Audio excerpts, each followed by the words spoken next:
नमस्कार दोस्तों, आप सभी लोगों का IBGS सेंटर में स्वागत है। मेरा नाम इंद्रभान। आज का टॉपिक है नागरिकता से संबंधित।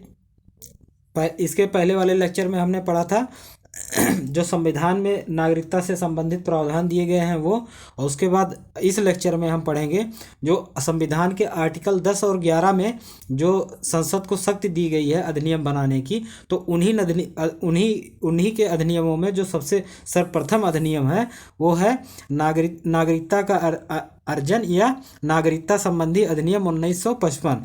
ये किसके सरकार में बना? ये सरकार में बना पंडित जवाहरलाल नेहरू। बनाने का कारण क्या था? कारण ये था, उस समय भारत से पाकिस्तान से बहुत सारे लोग भारत में आ रहे थे। उधर पूर्वी जो पाकिस्तान था, जो आधुनिक में बांग्लादेश जिसे कह रहे हैं, वहाँ से भी काफ़ी व्यक्ति भारत में आ रहे थे, जिसके कारण उनकी नागरिकता पहचानने में भारतीय सरकार को दिक्कत आ रही थी। और भारत की एकता और अखंडता दोनों खंडित हो रहा था, क्योंकि बहुत सारे ऐसे विदेशी असामाजिक तत्व आ रहे थे जो भारतीय अखंडता को कमज़ोर कर रहे थे। उसके कारण क्या किए पंडित जवाहरलाल नेहरू ने? क्या किया? उन्होंने नागरिकता अधिनियम 1955 लेकर आया। ठीक है, तो इनके इस नागरिकता अधिनियम के अनुसार संविधान के भारत अनुच्छेद 11 से प्राप्त शक्ति के आधार पर संसद ने 1955 में भारतीय नागरिकता अधिनियम पारित किया। ठीक है, इस अधिनियम में नागरिकता के अर्जन और समाप्ति तथा अन्य संबंधी विषयों से जुड़े प्रावधान किए गए हैं। तो जो नागरिकता अधिनियम 1955 है, इसमें कौन कौन सी बातें की गई हैं? इसमें नागरिकता अर्जन यानी कि प्राप्त करना, नागरिकता हम कैसे प्राप्त कर सकते हैं भारत का, और भारत की नागरिकता कैसे समाप्त होगी या समाप्त किया जाता है, उसके बारे में इसमें बतलाया गया। किसमें? नागरिकता का अधिनियम 1955 में। इसमें धारा के अनुसार सभी एक करके डिवाइड किया गया है। अभी तक नागरिकता अधिनियम जो है 1955, इसमें 8 बार, कितने बार क्वेश्चन पूछ सकता है कि नागरिकता का अधिनियम जो है 1955, उसमें कितने बार संसद ने संशोधन किया है? तो अभी तक 8 बार इसमें संशोधन किया जा चुका है। इतना संशोधन करने के बाद भारतीय नागरिकता अधिनियम का विभिन्न जो प्रावधान है, अभी हम आगे जो बात करने वाले हैं वो इस प्रकार से है। ठीक है, तो अभी हम आगे एक एक करके इनका बात करेंगे। 8 बार इनमें इस अधिनियम में संशोधन हो गया। उस 8 बार के अधिनियम संशोधन के बाद जो प्रारूप अभी प्रेजेंट टाइम में हमें इस धारा में मतलब भारतीय नागरिकता अधिनियम 1955 में जो अभी मौजूद है, उन्हीं का हम एक एक करके चर्चा करने वाले हैं। तो शुरू करते हैं। नागरिकता का अर्जन सबसे पहले क्या है इसमें बताए ना? नागरिकता का अर्जन, नागरिकता की समाप्ति किसमें बात किया गया है? ये भारतीय नागरिकता अधिनियम 1955 में। तो उसी में जो पहला दिया गया है क्या, नागरिकता का अर्जन किस प्रकार से, तो अधिनियम में इस प्रकार दिया गया है।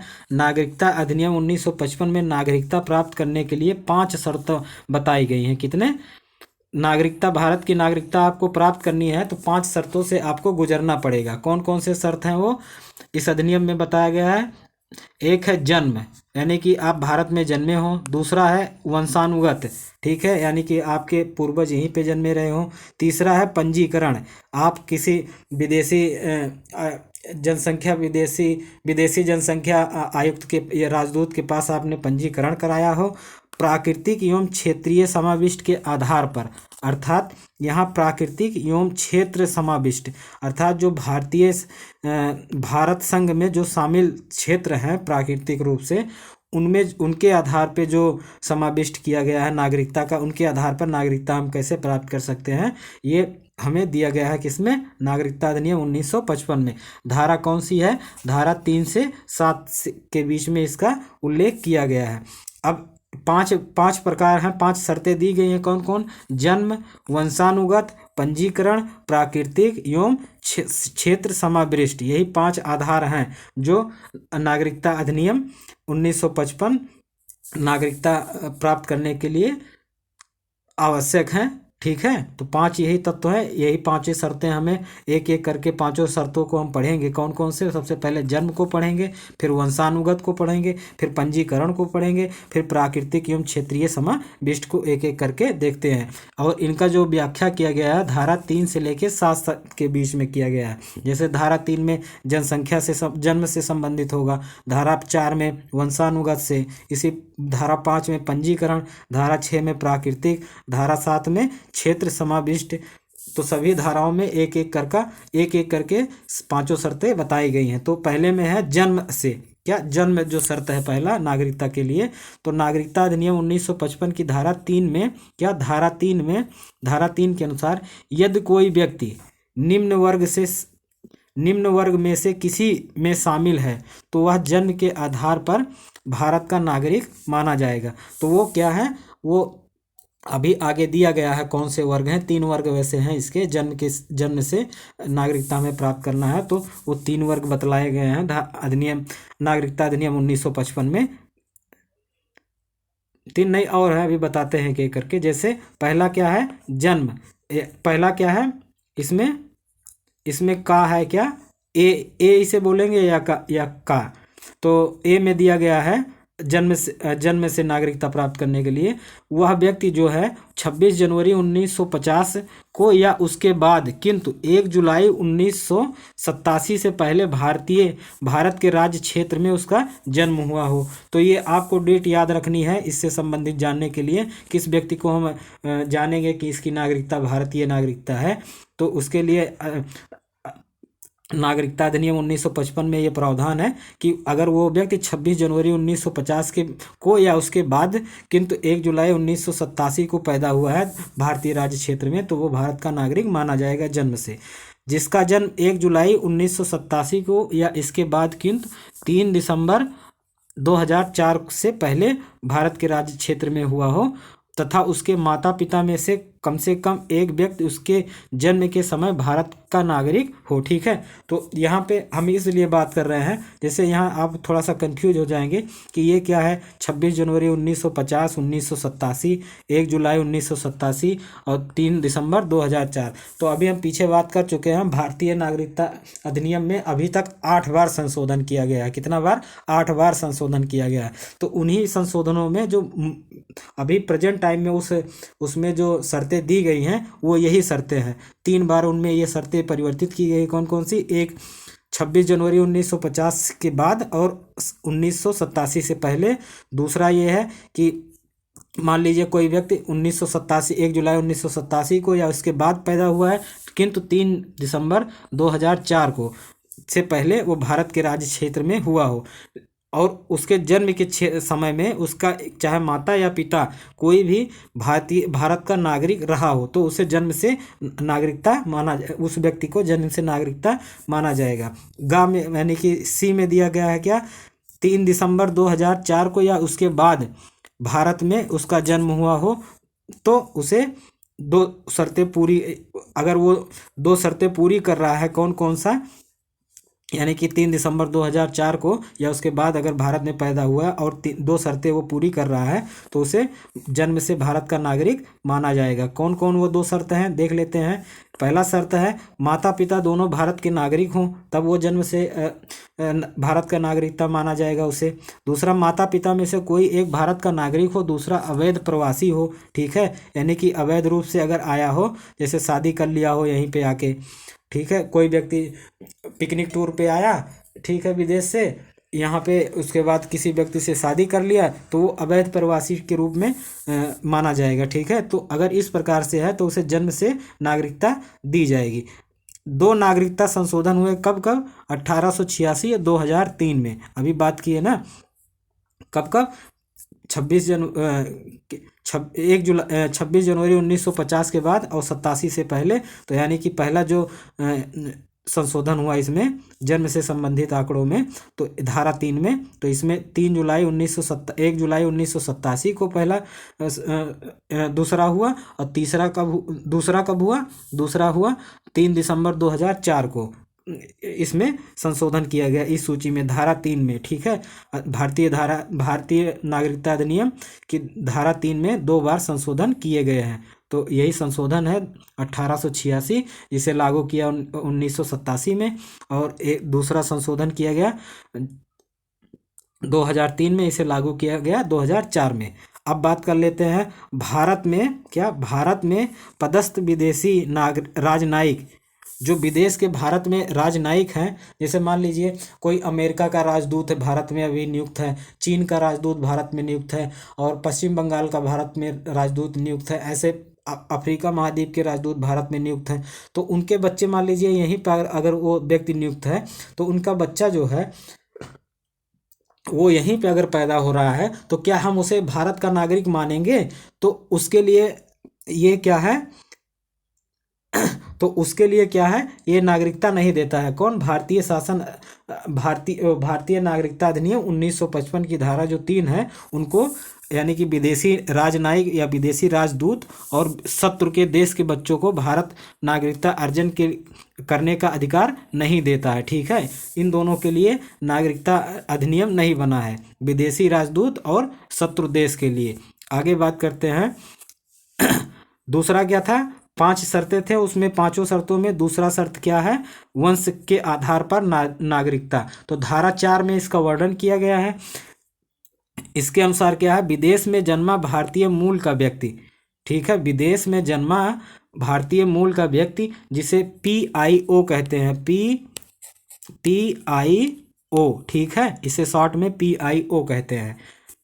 इनको PIO जो है, ये इन व्यक्तियों को क्या है, बहुत सारे अधिकार प्राप्त हैं, बहुत सारे, जैसे वोट देने का अधिकार इन्हें नहीं प्राप्त है, इन्हें बैंक खुलवाने का बैंक खाता खुलवाने का अधिकार प्राप्त है, ये कहीं से किसी भारतीय संवैधानिक पद पर ये नियुक्त नहीं किए जा सकते हैं PIO। तो वही सब बातें किया गया है। ये पिछले लेक्चर में इसका हमने बहुत विस्तृत अध्ययन करवाया है, क्वेश्चन यहीं से भी पूछा जाता है।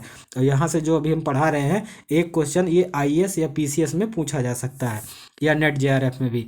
तो अगर विदेश में जन्मा भारतीय मूल का व्यक्ति निम्न आधारों पर भारत की नागरिकता के लिए आवेदन कर सकता है, तभी वो माना जाएगा जन्म से नागरिकता उसे, ठीक है, वंश के आधार पर नागरिकता उसे तभी दिया जाएगा, क्योंकि वो विदेश में पैदा हुआ है और उसे चाहिए वंश के आधार पर नागरिकता भारत में। तो वो कौन से कंडीशन है देख लेते हैं। ए वाला जो दिया है का, यदि उसका जन्म 26 जनवरी 1950 को या उसके बाद के 10 दिसंबर 1992 से पहले हुआ हो, तथा उसके जन्म के समय भारत का नागरिक, यानी कि जो बच्चा पैदा हुआ है, वो बच्चा जब पैदा हुआ तो उसके माता पिता जो थे वो भारत के नागरिक रहे हों बशर्ते, ठीक है, 1 वर्ष के, बशर्ते क्या कह रहा है, बशर्ते 1 वर्ष के भीतर भारतीय दूतावास में जन्म का पंजीकरण करा दिया हो। मान लीजिए वो विदेश में पैदा हुआ, अमेरिका में, मान लीजिए यहाँ से कोई व्यक्ति गया अमेरिका में पैदा हुआ, तो अमेरिका में पैदा हुआ तो वो अमेरिका की नागरिकता नहीं लेना चाह रहा है, वो भारतीय नागरिकता लेना चाह रहा है।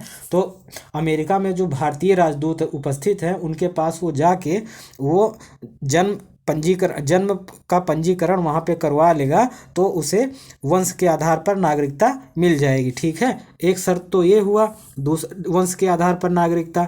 दूसरा जो शर्त है वो है यदि उसका जन्म 10 दिसंबर 1992 को या उसके बाद हुआ हो, तथा उसके माता पिता में से कोई एक उसके जन्म के समय भारत का नागरिक रहा हो, तब उसे वंश के आधार पर नागरिकता मिल सकती है। ये 2 कंडीशन वंश के आधार पर नागरिकता है, और 2 कंडीशन पीछे जन्म किससे संबंधित नागरिकता प्राप्त करने के लिए था। अब तीसरा क्या है, पंजीकरण द्वारा नागरिकता, क्योंकि हमें यहाँ पे 5 तत्व शर्तें दी गई हैं भारतीय नागरिकता अधिनियम में, तो ये तीसरी शर्त है। कह रहा है नागरिकता अधिनियम की धारा 5 में पंजीकरण द्वारा नागरिकता देने का उपबंध किया गया है। इसके अनुसार क्या है, इसके अनुसार दिया है, कह रहा है कि भारतीय मूल का कोई ऐसा व्यक्ति जो पंजीकरण का आवेदन करने से ठीक पहले 7 वर्षों से साधारण भारत में रहा हो। मान लीजिए कोई व्यक्ति भारत में आके, भारतीय मूल का कोई व्यक्ति है वो, यानी कि PIO या OCI, यानी समुद्र पारीय भारतीय नागरिक या भारतीय मूल के विदेशी नागरिक, अगर इस प्रकार के नागरिक हैं, अगर वो 7 वर्ष से ठीक है, ये तो दिया है भारतीय मूल के नागरिकों के लिए 7 वर्ष। यहीं अगर ओसीआई समुद्र पारीय भारतीय नागरिक की बात करें तो 5 वर्ष उनके लिए दिया गया है। ठीक है, तो इसे दिमाग में आप छाप लीजिए, यही अंतर है दोनों में, समुद्र पारीय और भारतीय मूल के निवासियों में। अगर वो 7 वर्ष भारत में रह रहा हो, अथवा एक और कंडीशन है, भारतीय मूल का क्या, भारतीय मूल का वह व्यक्ति जो साधारणतः अविभाजित भारत के किसी देश में रहा हो, यानी कि जो अविभाजित भारत था, जैसे भारतीय पाकिस्तान और बांग्लादेश और इंडिया पहले एक थे। मान लीजिए जब विभाजन हो रहा था तो उस समय वो न पाकिस्तान में था, न इंडिया में था, न बांग्लादेश वाले क्षेत्र में था, वो कहीं विदेश में था। ठीक है, क्या कहीं वो विदेश में था, तो उसे अगर नागरिकता लेना हो तो पंजीकरण के आधार पर वो नागरिकता भारत की पा सकता है। ठीक है, तीसरी शर्त के अनुसार।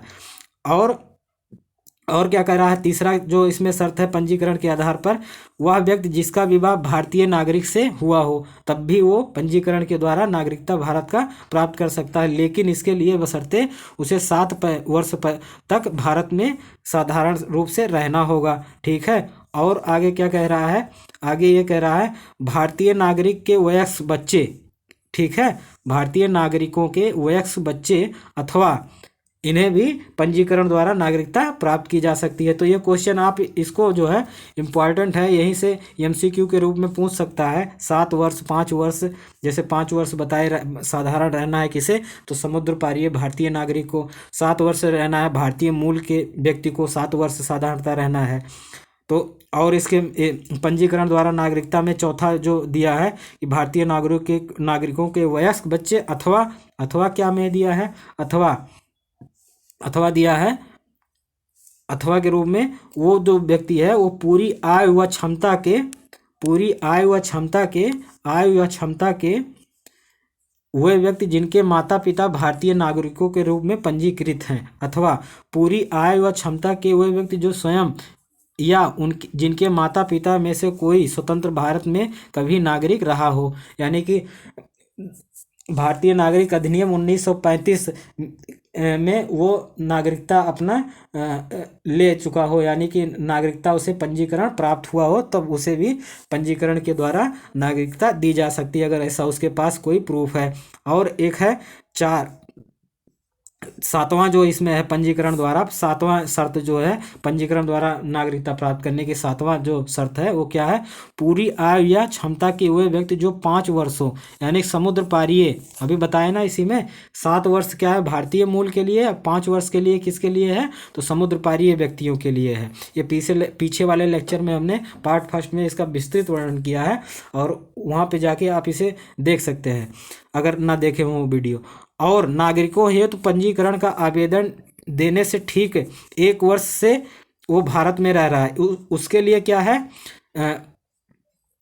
5 वर्ष से वो पंजीकृत किया है और 1 वर्ष से रह रहा है। और भारतीय मूल व्यक्ति के लिए क्या है, वो 7 वर्ष साधारण भारत में रह रहा हो, और ओसीआई, इसी को समुद्र पारीय भारतीय व्यक्ति को ओसीआई कहा जाता है। इसको मिनिमम 1 साल रहना है, और वो 5 वर्ष पहले भारतीय जनसंख्या दूत के पास जाके वो नागरिकता के लिए आवेदन किया हो, तभी उसे भारत का नागरिकता प्राप्त हो सकती है। जब इतना चरण वो गुजरेगा तभी उसे नागरिकता दी जाएगी।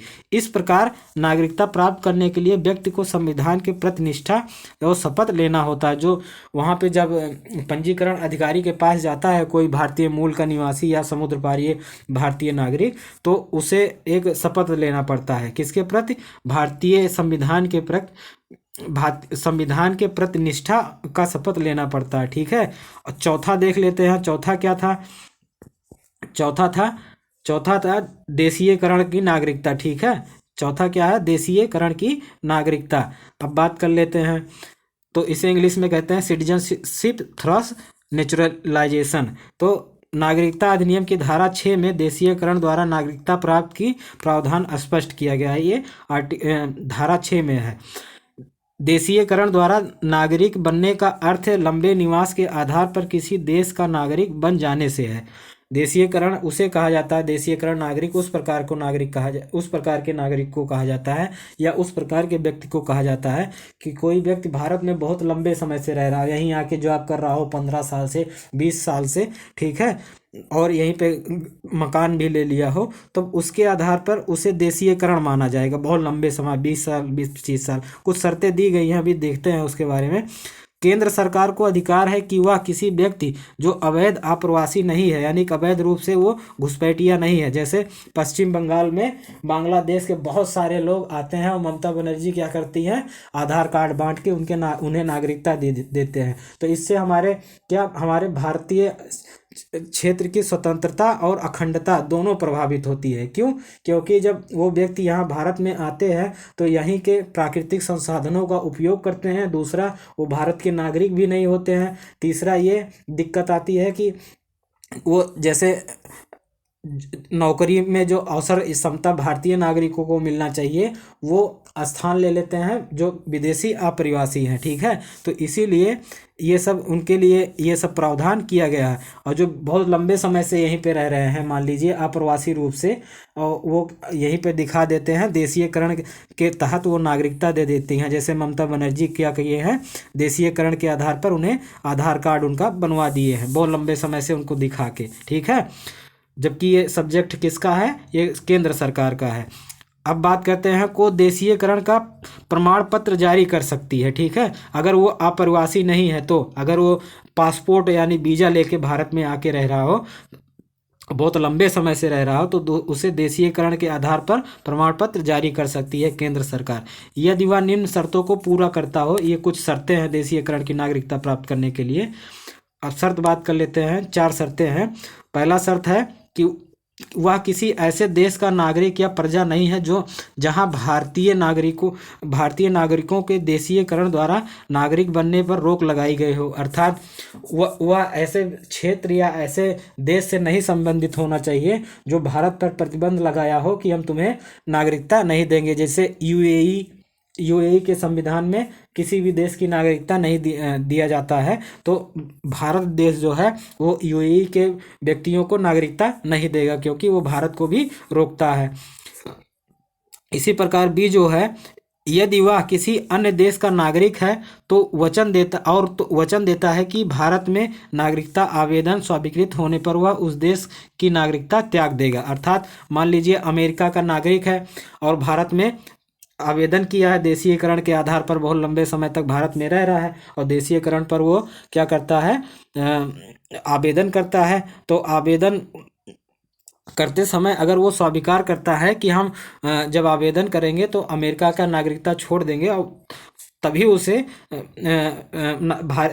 अमेरिका की नागरिकता हम छोड़ देंगे, अगर ऐसा वो शपथ पत्र में देता है तब उसे भारत की नागरिकता मिल सकती है। तीसरा जो शर्त है देशीयकरण के आधार पर, वह पिछले 12 महीने से भारत में निवास कर रहा है या भारत सरकार की सेवा में है, ठीक है। आंशिक तौर पर दोनों स्थितियों में रहा हो, चाहे वो 12 महीने से रह रहा हो या भारत सरकार में सेवा कर रहा है, दोनों आंशिक स्थितियों में रहा हो। वह अच्छे चरित्र का हो, उसका चरित्र भी देखा जाएगा। ये भी बहुत इंपॉर्टेंट है, देशीयकरण की नागरिकता प्राप्त करने के लिए चरित्र को भी देखा जाता है।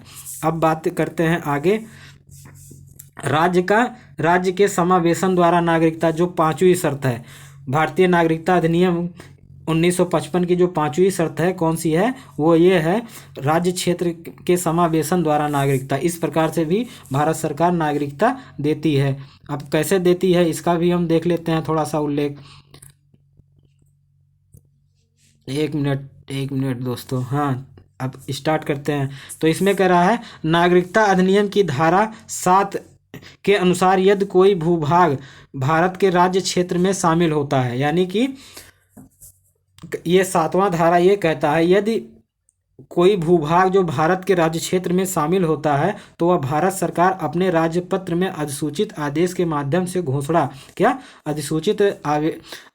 आदेश के माध्यम से घोषणा करता है कि उस भूभाग से संबंधित कौन व्यक्ति भारत का नागरिक होगा।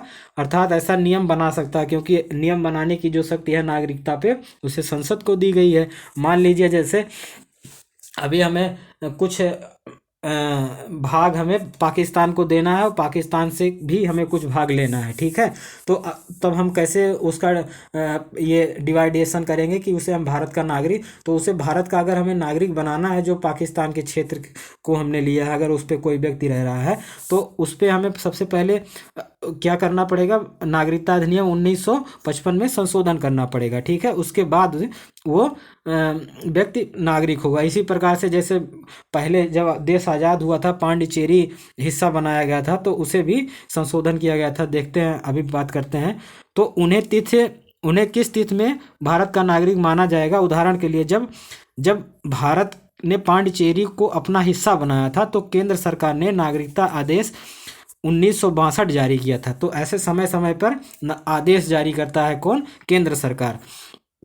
अब हम बात करते हैं भारतीय नागरिक अधिनियम 1955 मिलता दो तीन चीज़ों पे बात करता है। क्या क्या? जन्म के आधार पर नागरिकता का अर्जन और नागरिकता की समाप्ति। अब हम दूसरे टॉपिक पे हैं, नागरिकता के समाप्ति पर। इसके लिए हम चर्चा करते हैं। तो दिया है क्या इसमें? इसे टर्मिनेशन ऑफ सिटीजनशिप कहते हैं इंग्लिश में। टर्मिनेशन ऑफ सिटीजनशिप किसे कहा जाता है? नागरिकता की समाप्ति। तो नागरिकता अधिनियम 1955 में नागरिकता को समाप्ति से उपबंध भी स्पष्ट किए गए हैं, ठीक है। किसमें?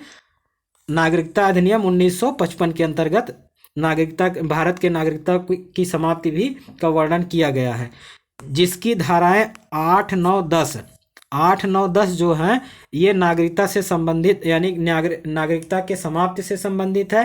5 से लेके 7 तक जो संबंधित है वो नागरिकता अर्जन यानी नागरिकता प्राप्ति से संबंधित है। प्राप्ति और समाप्ति, समाप्ति है 9, 8, 9, 10 और प्राप्ति 5, 6, 7, 8 है। अब बात करते हैं आगे, किसी व्यक्ति की नागरिकता किन परिस्थितियों में समाप्त हो सकती है? तो ऐसी 3 स्थितियां बताई गई हैं। क्या? 3 स्थितियां ऐसी हैं, ठीक है, किसी व्यक्ति की नागरिकता समाप्त हो सकती है। और प्राप्त करने के लिए 5 स्थिति बताई गई हैं। अब आगे बात करते हैं, तो कौन सी है वो 3 स्थितियां? पहला है नागरिकता का परित्याग, यानी कि कोई व्यक्ति अपने इच्छा से ही नागरिकता का परित्याग कर दिया हो। दूसरा है नागरिकता की समाप्ति, यानी भारतीय सरकार ने उसके नागरिकता, किसी व्यक्ति के मान लीजिए देशद्रोह लगा हो तो उस पर नागरिकता की समाप्ति के लिए ये धारा प्रावधान करता है। नागरिकता से वंचित किया जाना, किसी व्यक्ति को नागरिकता से वंचित कर दिया जाए, ठीक है। तो एक एक करके इन तीनों का हम अध्ययन करने वाले हैं, तो इसे अपने दिमाग में छाप लीजिए। इन्हीं तीनों का आगे एक एक करके चर्चा करेंगे। बात करते हैं क्या? अब बात करते हैं नागरिकता का परित्याग। नागरिकता का परित्याग कैसे होता है? तो अगर कोई पूर्ण आयु और क्षमता का कोई व्यक्ति है, ठीक है, पूर्ण आयु और क्षमता का कोई व्यक्ति चाहे तो निर्धारित प्रारूप के तहत अपनी नागरिकता त्याग कर सकता है, ठीक है। जब वह घोषणा केंद्र द्वारा पंजीकृत कर ली जाती है तो उसका नागरिकता समाप्त हो जाता है। तो भारत नागरिक को नागरिक नहीं रह वो भारत सरकार का नागरिक नहीं रह जाता है अगर केंद्र सरकार स्वीकृत कर लेता है। जब कोई भारतीय नागरिक अपनी नागरिकता का परित्याग करता है तो उसके वयस्क बच्चे स्वतः भारतीय नागरिकता खो देते हैं, ठीक है।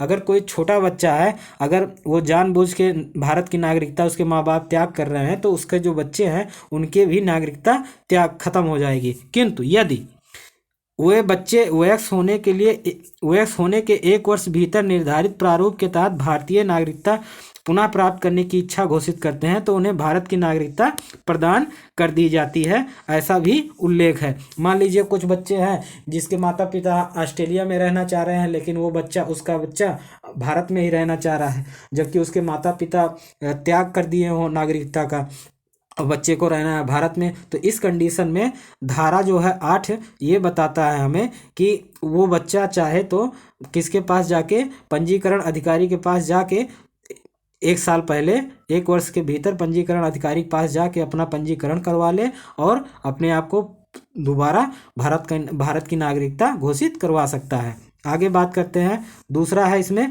क्या? नागरिकता की समाप्ति। 3 आधार थे। एक अभी इसमें कह रहा है यदि भारत का कोई व्यक्ति स्वेच्छा से किसी अन्य देश की नागरिकता देशीयकरण, पंजीकरण या किसी अन्य तरीके से स्वीकार कर लेता है। जैसे भारत में नागरिकता प्राप्त करने के लिए देशीयकरण, बहुत लंबे समय से भारत में रह रहा तो उसका देशीयकरण, बशर्ते वो अप्रवासी ना हो। पंजीकरण, पंजीकरण भी इसी तरीके से होता है, ठीक है। अभी पीछे हम चर्चा कर ही चुके हैं पंजीकरण के बारे में भी, 4 शर्तें दी गई हैं पंजीकरण के लिए भी। और इस क्या कहता है, नागरिकता समाज से संबंधित, तो उसकी भारतीय नागरिकता स्वतः समाप्त हो जाती है अगर इस प्रकार का उसने देशीयकरण या पंजीकरण के माध्यम से किसी देश की नागरिकता स्वीकार कर ली है तो स्वतः ही समाप्त हो जाता है। किंतु यदि कोई व्यक्ति किसी देश की नागरिकता ऐसे समय स्वीकार करता है जब कोई युद्ध चल रहा हो और भारत भी उस युद्ध में शामिल है, तो उसकी नागरिकता तब समाप्त नहीं होगी, यानी कि समाप्त नहीं होगी जब तक केंद्र सरकार इस संबंध में सहमति प्रदान ना कर दे। मान लीजिए कहीं हमारा पाकिस्तान से युद्ध हो रहा है, ठीक है, पाकिस्तान से युद्ध हो रहा है और वो वहीं जाके क्या कर दिया, पाकिस्तान में ही जाके रहने लगा और वहीं के देशीयकरण और पंजीकरण के माध्यम से नागरिकता ले लिया, तो जबकि इसमें प्रावधान है वो स्वतः समाप्त हो जाता है। लेकिन नहीं, कुछ ऐसे प्रावधान है, अगर युद्ध चल रहा है तो केंद्र सरकार की भी स्वीकृति लेनी बहुत ही जरूरी होता है, तो तभी उसे नागरिकता समाप्ति प्राप्त हो जाएगी, ठीक है, देशीयकरण या पंजीकरण। और क्या है, नागरिकता से वंचित किया जाना। तीसरा जो टॉपिक था क्या, नागरिकता से वंचित। भारत सरकार नागरिकता से वंचित कैसे करेगा, उसके लिए कुछ शर्तें दी गई हैं। कौन कौन से हैं देख लेते हैं। शेष नागरिकों को नागरिकता से वंचित करने के लिए निम्नलिखित में से कोई कारण होना जरूरी है। ये सब कारण होने जरूरी हैं। कौन कौन से, उस व्यक्ति ने नागरिकता प्राप्त करने के लिए कोई छल किया हो, झूठ तथ्य दिए हो या वास्तविक तथ्य छिपाए हों, ठीक है। इस प्रकार से अगर उसने नागरिकता लिया है तो उसे वंचित घोषित कर दिया जाएगा अगर भारत सरकार को पता चला। उसने भारत के संविधान के प्रति अनादर या अनिष्ठा अभिव्यक्त की हो तब भी उसकी समाप्ति हो जाएगी नागरिकता। अगर तीसरा जो कंडीशन है, उसने किसी युद्ध के दौरान शत्रु देश से अवैध व्यापार किया हो, अगर अवैध रूप से व्यापार करता है तब भी नागरिकता समाप्त समझी जाएगी। नागरिक के रूप में पंजीकरण या देशीकरण के बाद आरंभ 5 वर्षों में वह व्यक्ति किसी भी देश में 2 वर्षों या उससे अधिक अवधि के लिए कारावास हुआ हो उस व्यक्ति का, तब भी उसे नागरिकता से समाप्ति कर दिया जाएगा। ऐसा भारत सरकार प्रावधान करता है। और 5वां जो इसमें प्रावधान है, वह व्यक्ति पिछले 7 वर्षों से साधारणतः भारत से बाहर रह रहा हो और इस दौरान वह ना तो किसी शिक्षा संस्था में पढ़ा हो, ना ही भारत सरकार या किसी ऐसी अंतर्राष्ट्रीय संगठन की सेवा में रहा हो जिसमें भारत की भी सदस्यता हो। जैसे अंतर्राष्ट्रीय सेवा आपका हुआ यूएनओ, ठीक है, यूएनओ का मान लीजिए वो गया यहाँ से यूएनओ में जाने के लिए, लेकिन वहाँ नहीं गया, यूएनओ में कर्मचारी नहीं हुआ और 7 वर्ष से ज़्यादा हो गया, तो उसकी भी नागरिकता समाप्त मानी जाएगी। आगे बात करते हैं, नागरिकता से संबंधित कुछ और जुड़े पक्ष हैं, ठीक है, अन्य जुड़े पक्ष हैं, इंग्लिश में कहेंगे other aspect related with citizenship. तो कौन कौन से हैं देख लेते हैं। जन्म से प्राप्त या अन्य आधारों पर नागरिकता में भेद। तो जन्म से प्राप्त जो नागरिकता है या अन्य आधारों पर, जैसे देशीयकरण पंजीकरण से जो नागरिकता प्राप्त कर ले रहे हैं, उनमें कुछ भेद है कि नहीं, ऐसा कुछ प्रावधान है हमारे संविधान में, देख लेते हैं। कुछ देश अपने सभी नागरिकों को बराबर अधिकार देते हैं, ठीक है, और जबकि कुछ देशों में जन्म से नागरिकता प्राप्त करने वाले व्यक्तियों को शेष नागरिकों की तुलना में विशेष अधिकार का प्रचलन है। ऐसे प्रायः सभी देशों में पूरे विश्व में देखने को मिलता है। तो भारत सरकार ही कहाँ पीछे रहे, भारत सरकार भी इसी प्रकार के कुछ न कुछ विशेष अधिकार भारतीय जो जन्म से पैदा हुए हैं, नागरिकता प्राप्त किए हैं, उनको अधिकार देता है। जहाँ तक भारत का प्रश्न है तो भारतीय संविधान में तो इस संबंध में कोई भेद नहीं करता, फिर भी ऐसा संविधान में अभी हम देखते हैं है। कैसा है देख लेते हैं। वो भी कह रहा है, किंतु नागरिकता अधिनियम, कहाँ ये दिया, संविधान में नहीं दिया गया है ऐसा भेदभाव, लेकिन नागरिकता में, उसमें नागरिकता अधिनियम 1955 में ऐसा दिया गया कि इस धारा में, धारा 10 में ये अंतर पैदा करता है। इसके अनुसार भारत सरकार सिर्फ उन्हीं व्यक्तियों को नागरिकता से वंचित कर सकता है जो व्यक्ति पंजीकरण या देशीकरण के माध्यम से भारत के नागरिक बने हो, उन्हें विशेष अधिकार नहीं देगा। कौन, आर्टिकल 10 कहता है, जैसे जन्म के आधार पर नागरिकता प्राप्त करने वाले व्यक्ति को किसी आधार पर नागरिकता से वंचित नहीं किया जा सकता। सकता है। ऐसा हमें प्रोटेक्शन देता है कौन?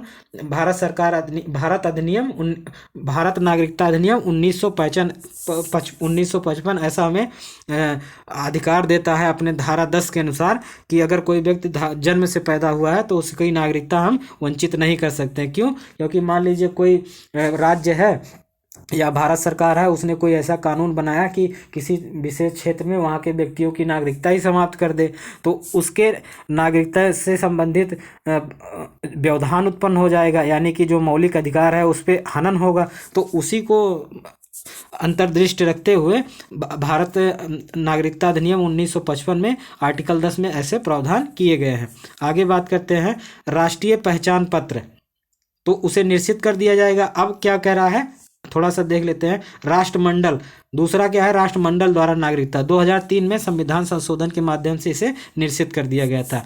ठीक है, तो इसे आप अपने दिमाग में छाप लीजिए, इसके बारे में बहुत ज़्यादा जानना जरूरत नहीं है, क्योंकि जैसे राष्ट्रमंडल नागरिकता है तो इसके अंतर्गत नागरिकता नहीं दिया जाता, सामान्यतः पासपोर्ट, वीज़ा में इन सभी के नियमों में सहूलियत प्रदान की जाती है।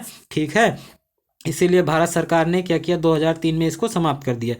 राष्ट्रीय पहचान पत्र बहुत इंपॉर्टेंट, यहीं से आधार कार्ड निकलता है। क्या? आधार कार्ड। ठीक है, तो 2003 में संशोधन के माध्यम से जो 2004 में पारित हुआ और लागू हुआ, संसद ने नागरिकता अधिनियम 1955 में एक नई धारा 14A जोड़ा, जिसके तहत केंद्र को शक्ति दी गई कि वह भारत के प्रत्येक नागरिक को का अनिवार्य पंजीकरण कर सकता है। अर्थात ये भारत को अधिकार दिया गया कि जितने भी भारत क्षेत्र में व्यक्ति हैं उनका पंजीकरण करवा सकता है, तथा इस आशय से प्रत्येक व्यक्ति के लिए राष्ट्रीय पहचान पत्र जारी कर सकता है। ऐसा क्यों? ऐसा बहुत सारी योजनाएं हैं, जैसे मान लीजिए आपके खाते में हमें डायरेक्ट पैसा भेजना है और आपका कोई पहचान पत्र नहीं है, पंजीकरण नहीं हुआ है कहीं पे, तो सरकार कैसे जानेगी कि आप ही वो व्यक्ति हैं? तो इसके लिए एक राष्ट्रीय पहचान पत्र जारी किया गया, जिसे आधार कार्ड हम कहते हैं, 2009 में। ठीक है, अब तो यह व्यवस्था आधार कार्ड लागू करने के लिए था। ठीक है,